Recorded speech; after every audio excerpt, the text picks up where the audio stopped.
Hi dear student, welcome to maths educator Ashish sir. हम standard 12th के maths के chapter number 3 matrices chapter के most important MCQ solve करने के लिए जा रहे हैं। तो हमारे पास क्वेश्चन है, if a equal to 1 2 3 4 and b equal to a 0 0 b, a and b belongs to natural number, then there cannot exist any b such that a b equal to b, यानी कि b ऐसे कोई possible नहीं है जिसकी वजह से a b equal to b हो पाए।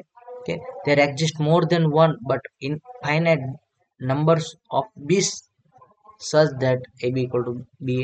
Okay, or there exist exactly one b such that ab equal to ba, or there exist infinite many b's such that ab equal to ba. Okay, जो AIEEE 2006 की question exam के अंदर एक question पूछा गया था, इस क्वेश्चन का सॉल्यूशन स्टार्ट करें। उससे पहले यदि अभी तक आप लोगों ने हमारे चैनल को सब्सक्राइब नहीं किया है तो चैनल को सब्सक्राइब कर लीजिए, वीडियो को लाइक कीजिए और मैक्सिमम फ्रेंड के साथ शेयर करना भूलना नहीं।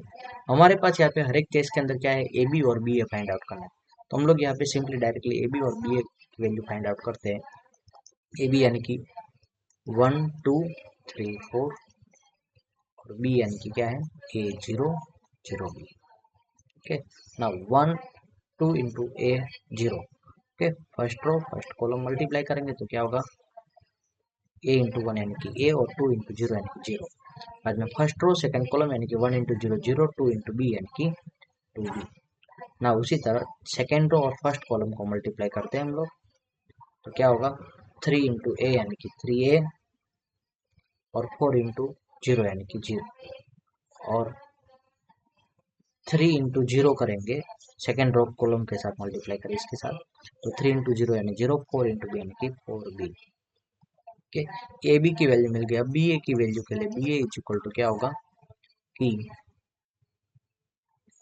ए 0 0 b। now 1 sorry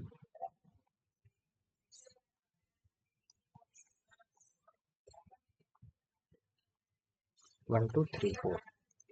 now again a into one करेंगे तो क्या मिलेगा, फर्स्ट रो फर्स्ट कॉलम के वन ए 0 और 1 3, तो यानी कि a इंटू वन यानी वन और 0 इंटू थ्री यानी 0।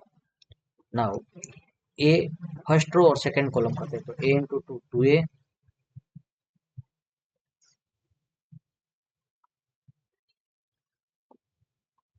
Okay, first row second column, तो a इंटू टू यानी कि टू ए, और यहाँ पे जीरो इंटू फोर तो जीरो हो जाएगा।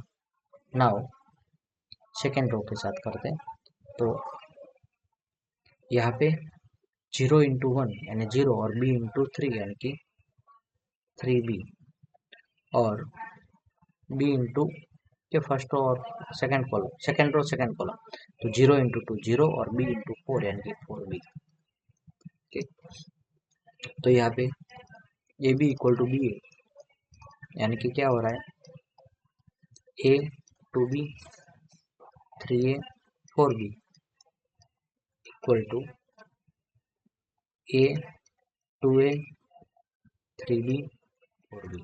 ठीक, तो यहाँ पे क्या है, इसका मतलब two A equal to two B, two two cancel, A equal to क्या मिल जाएगा, बी मिलेगा, और three A equal to three B. ठीक, तो यहाँ पे ए और बी की दोनों की वैल्यू कैसे रहेगी, सेम, और ए और बी की सेम वैल्यू वाले नेचुरल नंबर कितने आप सिलेक्ट कर सकते हैं, इनफाइनाइट नंबर सिलेक्ट कर सकते हो। कितने, इनफाइनाइट। आप ए की वैल्यू वन लो तो वन वन ले सकते हो, ओके, यानी कि वन वन जीरो जीरो। ऐसा मैट्रिक्स सिलेक्ट कर सकते हैं तो आप क्या चेक कर सकते हो कि two zero zero two, okay, उसी तरह थ्री जीरो जीरो थ्री, तो ऐसे इनफाइनाइट मैट्रिक्स आप ले सकते हो।